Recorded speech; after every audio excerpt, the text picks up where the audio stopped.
함께 나눌 말씀은 마태복음 21장 23절부터 32절까지 말씀입니다. 마태복음 21장 23절부터 32절까지 말씀. 한 절씩 교독하시고 마지막 32절은 함께 읽겠습니다. 제가 먼저 봉독하겠습니다. 예수께서 성전에 들어가 가르치실새 대제사장들과 백성의 장로들이 나와 이르되 내가 무슨 권위로 이런 일을 하느냐 또 누가 이 권위를 주었느냐.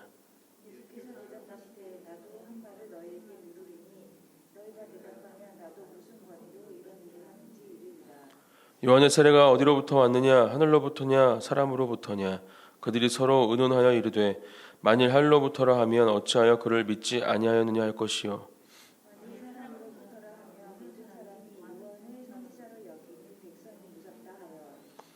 예수께 대답하여 이르되 우리가 알지 못하노라 하니 예수께서 이르시되 나도 무슨 권위로 이런 일을 하는지 너희에게 이르지 아니하리라.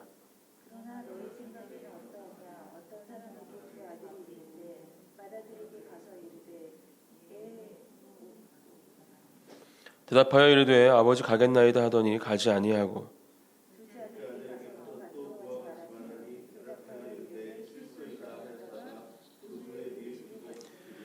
그 둘 중에 누가 아버지의 뜻대로 하였느냐 이르되 둘째 아들이니이다. 예수께서 그들에게 이르시되 내가 진실로 너희에게 이르노니 세리들과 창녀들이 너희보다 먼저 하나님의 나라에 들어가리라. 요한이 의의 도로 너희에게 왔거늘 너희는 그를 믿지 아니하였으되 세리와 창녀는 믿었으며 너희는 이것을 보고도 끝내 뉘우쳐 믿지 아니하였도다. 아멘. 오늘 본문은 어제의 본문이죠. 예수님께서 예루살렘에 입성하시고 성정 정화 사건 또 무화과 나무를 심판하셨던 그 사건 이후에 지금 진행되는 사건을 또 보여주고 있습니다. 예수님은 어제 이 성전 정화 사건과 또 무화과 나무를 심판하시는 모습을 통해서 분명하게 가르쳐 주시고 보여주셨죠. 그리고 그동안은 볼 수 없었던 과격한 모습을 보여주시면서 얼마만큼 이 성전에 관련된 것들, 특별히 우리 구원과 관련된 것들이 중요하고 이제는 더 이상 시간이 별로 없음을 이러한 예수님의 과격한 행동과 또 정화 사건을 통해서 보여주고 계십니다. 이러한 사건 가운데 마음을 돌이키고 또 예수님을 믿고 말씀하시는 그 구원을 이루고자 그 마음을 돌이키는 것이 아니라 자신들의 권위에 도전했다 생각하고 자신들의 영역을 침범했다 생각한 대제사장들 또 백성들의 장로라 말하는 그 장로들이 오늘 예수님께서 말씀을 전하시고 또 사역하시는 현장에 찾아와서 예수님을 올무로 묻기 위해 또 공격적인 질문을 하게 됩니다. 23절 말씀이죠. 무슨 권위로 이런 일을 하느냐 또 누가 이 권위를 주었느냐. 예수님께서 하시는 그 성전의 정화 사건들 특별히 그 성전과 관련된 자신들의 일을 뺏었다 침범했다 이렇게 여기고 있는 그들이 지금 이런 질문을 하고 있는 것입니다. 예수님이 정결하게 하신 성전 그곳은 연약하고 소외된 자들에게 언제나 열려 있어야 하는 곳이고 또 하나님께 예배하고 또 예수님이 말씀하신 것처럼 기도하는 집이다 이렇게 말씀하셨는데 그러한 곳이 바로 성전이죠. 하지만 이미 그 성전은 장사가 이루어지는 돈이 거래가 되는 그런 부정한 곳으로 변제되어 있었고 예수님은 그런 곳을 정결케 하시고 정화하신 것입니다. 이 이후에 성전에서 계속해서 병자들을 고치시고 또 말씀을 전하시는 예수님, 이들은 계속해서 예수님의 행적을 따라다니고 또 그 기적과 이적을 보면서 그 말씀을 들으면서 그들의 마음은 전혀 조금도 바뀌지 않고 계속해서 자신들의 기준과 자신들의 프레임에 갇혀서 지금 예수님을 대하고 또 오늘도 그 가운데 예수님을 이제 더 이상은 가만두지 못하겠다는 마음을 다시 한번 먹고 예수님께 질문을 하고 있는 것이죠. 예수님은 오늘은 그냥 그 질문에 답해 주시지 않습니다. 바로 이어서 예수님의 질문이 이어지죠. 그 시대에는 보통 랍비들이 이러한 일들을 했다고 해요. 어떠한 말도 안 되는 질문이 들어왔을 때 다시 한번 그 질문의 힘을 이용해서 그 질문한 사람들을 침묵시키는 그런 일들이 랍비들의 문서에 남아 있다고 합니다. 예수님도 그러한 모습으로 지금 이들에게 다시 되묻고 계십니다. 요한의 세례가 어디로부터 왔느냐? 25절 말씀입니다. 하늘로부터냐? 사람으로부터냐? 이렇게 질문하시고 그들이 이 질문 가운데 어떻게 반응하는지 예수님은 보고 계시죠. 그리고 그들은 서로 의논하여 그 답을 찾고자 합니다. 하지만 결국 이들은 그 답을 찾지 못하죠. 진퇴양난에 빠지게 되는 것입니다. 하늘로부터라 하면 어찌 그를 믿지 아니하느냐 할 것이고 또 사람으로부터라 하면 사람이 요한을 선지자로 여기니 백성이 무섭다 이렇게 판단하고 잘 모르겠다 이렇게 대답을 하는 것이 바로 지금 이들의 모습입니다.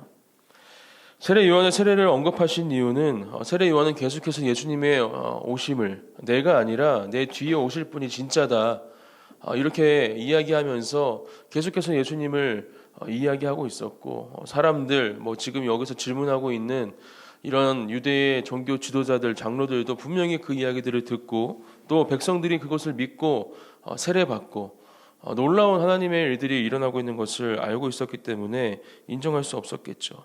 또 이 종교 지도자들과 장로들은 백성들의 눈치를 엄청 보고 있었습니다. 하나님을 가르치고 또 믿고 따른다 하는 지도자들이었지만 백성들을 섬기고 백성들의 눈치를 보던 사람들이 바로 이들이었다는 것을 우리는 또한 기억해야 합니다. 그렇기 때문에 그들은 지금 대답을 하지 못하고 잘 모르겠다 이렇게 이야기를 하는 것이죠. 서로 의논하다라는 의 원어를 좀 찾아보면 계속해서 논쟁하며 어떻게 대답해야 되는지 다투는 모습을 우리가 생각해 볼 수 있습니다. 어찌할 수 없는 정말 예수님께서는 이미 이들의 의도를 간파하시고 정확하게 그것을 분명하게 회피할 수 있는 피할 수 있는 질문을 그들에게 던진 것이죠. 이들은 하나님을 섬기는 자들이 아니었고 아까도 말씀드렸지만 백성들, 사람들을 섬기는 자들이었기 때문에 결국 십자가에 예수님을 끌고 가는 그 자리 가운데에도 이런 백성들의 목소리를 의지하고 또 그것들을 이용해서 예수님을 십자가에 못 박는 것이 바로 이들의 모습입니다. 이러한 이들의 모습을 보시면서 예수님은 다시 한번 비유로 이들에게 가르쳐 주십니다. 포도원에 일을 맡긴 두 아들, 그 아버지의 모습, 하나님의 모습을 통해서 이들이 다시 한번 자신들이 어떠한 모습인지, 자신들이 어떠한 상태인지 깨닫기 원하시는 것이죠. 첫째와 둘째 아들이 등장합니다. 그리고 포도원에 와서 일을 좀 하면 좋겠다 이렇게 요청하시는 아버지의 요청에 이 첫째는 알겠습니다, 가겠습니다 이렇게 대답하고 결국은 가지 않고요. 둘째는 못 가겠습니다 이렇게 대답하지만 뉘우치고 아버지의 말을 따라서 순종해서 다시 그 포도원에 들어가 일을 하는 모습을 말씀해 주십니다. 그리고 결국 이 둘째 아들처럼 자신의 생각을 돌이키고 뉘우치고 포도원에 들어가서 일을 한 이 둘째 아들이 구원을 받게 될 것이다, 천국에 들어갈 것이다, 이러한 가르침을 지금 이들에게 또 우리에게 주고 계신 것입니다. 예수님이 공생의 사역을 통해서 우리에게 보여주신 또 특별히 그 시대를 함께 살아가면서 그들에게 보여주신 수많은 기적과 이적들, 구약을 이용하는 그 말씀들과 모든 그 사역들은 바로 그들의 마음을 돌이키게 하기 위함이었음을 우리는 기억해야 합니다. 하나님을 알고는 있었지만 믿는다 이야기하지만 그것이 온전한 알미 또 믿음이 되지 못했고 또 참된 구원의 길로 인도할 수 없는 방향이었기 때문에 예수님은 계속해서 그 방향을 틀기 위해서 모든 방법들을 동원해서 지금 이들을 하나님의 길로, 구원의 길로, 진짜 믿음의 길로 인도하고 계신 것이죠. 오늘도 그렇게 돌이키기 위해서 이 이야기를 듣고 너희들이 그 마음을 돌이킬 수 있다면 좋겠다라는 마음을 가지시고 아마 이 비유를 또한 이들에게 전해 주셨을 것입니다. 오늘 이 말씀을 함께 묵상하면서 저와 여러분들도 언제나 돌이킬 수 있는 그러한 하나님의 사람들이 되어지기를 축복합니다.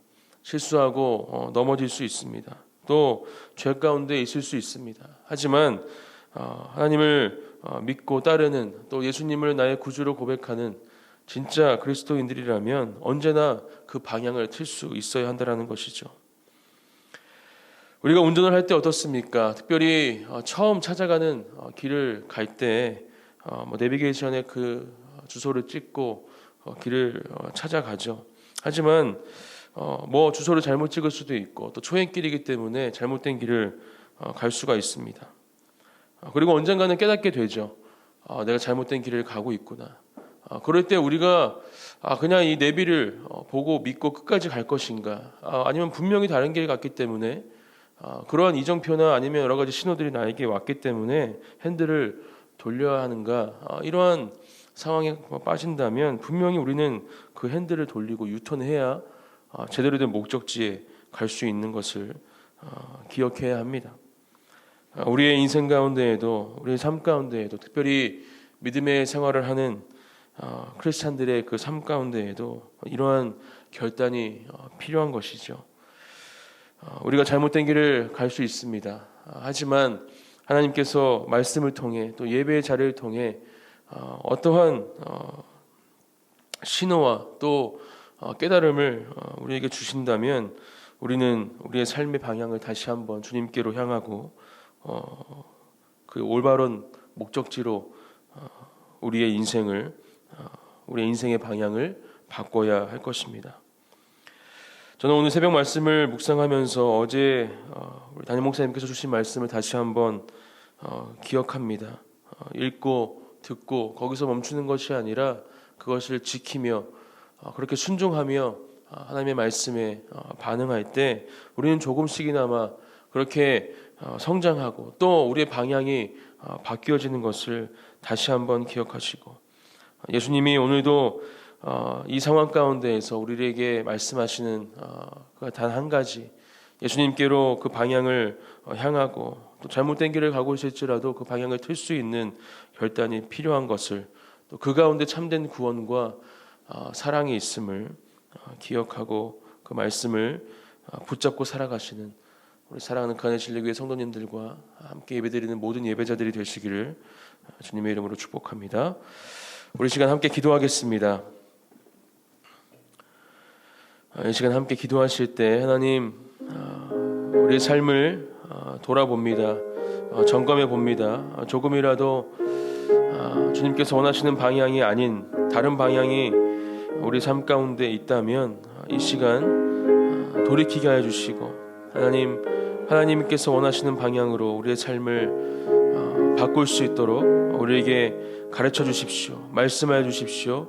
또 우리는 그 말씀에 반응하여서 그렇게 우리의 삶의 방향을 바꾸는 결단이, 믿음의 고백이 이 시간 있기를 기도합니다. 함께 그것을 위해서 기도하며 나가겠습니다. 기도하겠습니다. 하나님 감사합니다. 허락하신 귀한 하루 가운데 하나님의 말씀을 우리에게 주시고 그 말씀을 아버지 우리 마음속에 새기게 하시니 감사합니다. 하나님, 오늘 우리에게 주신 그 말씀이 아버지 하나님, 우리의 삶의 방향을 아버지 주님께로 향하게 하는 아버지 동력이 되게 하여 주십시오. 힘이 되게 하여 주십시오. 그 말씀을 붙잡고 그렇게 주님께서 원하시는 삶의 방향으로 우리가 살아가며 하나님의 길을 따라 주의 아버지 예수님의 제자된 삶으로 주님을 닮아가는 모습으로 이 땅을 살아갈 수 있도록, 승리한 삶을 살아갈 수 있도록 아버지 하나님 함께하여 주시옵소서. 사랑의 하나님 감사드립니다. 오늘도 주님께서 허락해 주시고 또 우리에게 주신 이 귀한 하루를 말씀을 함께 묵상하며 또 함께 기도하며 시작합니다. 이 시간 우리에게 주신 말씀을 붙잡고 그 말씀을 기억하며 그렇게 조금이라도 주님께 우리의 잘못된 삶의 방향이 또 마음이 있다면 다시 한번 그 방향을 주님께 향할 수 있도록 그렇게 그 방향을 틀기로 결단하고 주님께 고백하며 나아가는 우리 모두가 될 수 있도록 이 시간 그 말씀 가운데 역사하시고 또 우리의 마음을 주님께서 붙잡아 주시고 변화시켜 주시옵소서. 그렇게 주님께 우리의 마음을 틀기를 기도합니다. 또 주님을 향하여 우리의 발걸음을 바꾸기를 기도합니다. 그러한 삶을 살아가며 주님께서 허락하시는 승리를 맛보는 모든 주님의 자녀들이 될 수 있도록 하나님 함께 하시고 오늘 또 이번 주 한 주간 우리의 모든 삶 가운데 그렇게 동행하여 주시옵소서. 주님을 찬양합니다. 감사드리며 예수님의 이름으로 기도드립니다. 아멘.